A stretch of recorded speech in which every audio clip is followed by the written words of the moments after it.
Welcome to Common Devotion Society. This is a quiet space for honest faith, a place for questions that don't get rushed, and devotion that isn't performative. Here, we talk about the things believers think about but don't always say out loud. If you've ever felt distant from God, tired in your faith, or unsure how to hold belief and pain at the same time, you're in the right place. Let's begin. If you've ever whispered the question, why does God allow pain and suffering in the middle of the night? You're not broken, you're not faithless, you're human. And you're asking one of the oldest questions in history. This isn't the question of someone trying to leave their faith. It's the question of someone who still believes, but is hurting. And that matters. Because this question doesn't come from rebellion, it comes from collision.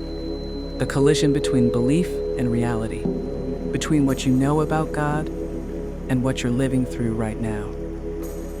Before we go any further, hear this clearly.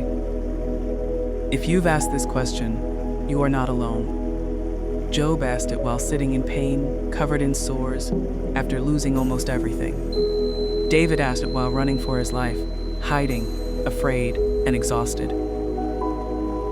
Habakkuk asked it while watching his nation fall apart, and even Jesus cried out a version of it on the cross.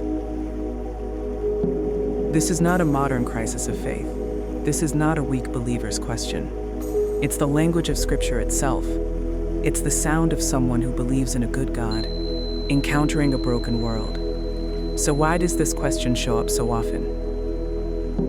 Because faith and pain create tension.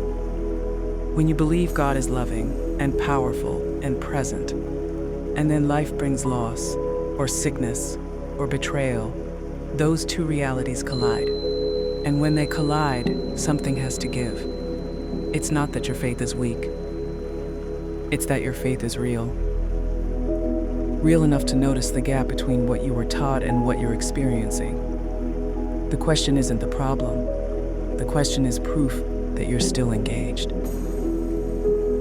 Now here's where many of us were taught something that quietly breaks down in seasons like this. Most of us were taught to expect God's prevention, protection from pain, immunity from suffering, a faith that works like a shield.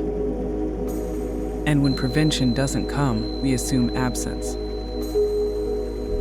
We think, if God didn't stop this, He must not be here. But what if the framework was different? What if God's promise was never prevention, but presence? Not that nothing bad would ever happen, but that you would never go through it alone. This doesn't answer every why. It doesn't tie suffering up in a neat bow, but it shifts the question from where were you to are you here with me now? One framework demands explanation. The other invites encounter.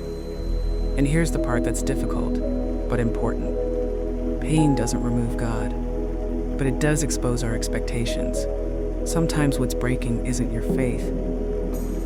It's the formula you were given, a version of God that was too tidy, too transactional, too small for real suffering. Suffering doesn't get the final word, but it does ask you something honest. What kind of God are you actually looking for?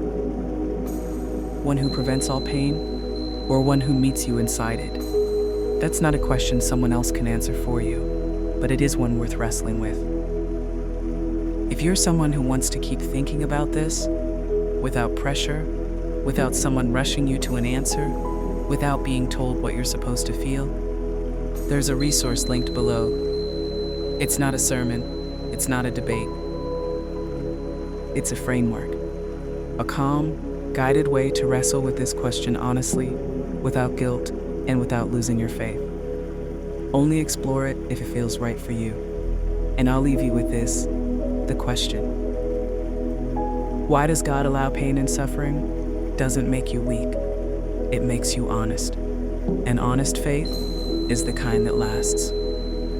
If this video resonated with you, I want to invite you to do two things. First, share this with someone who might need it. Not everyone has the words for what they're carrying.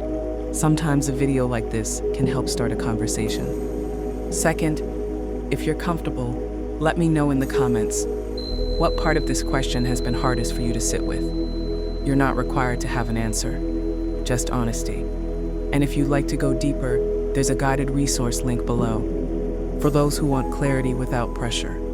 Thank you for being here. This is Common Devotion Society.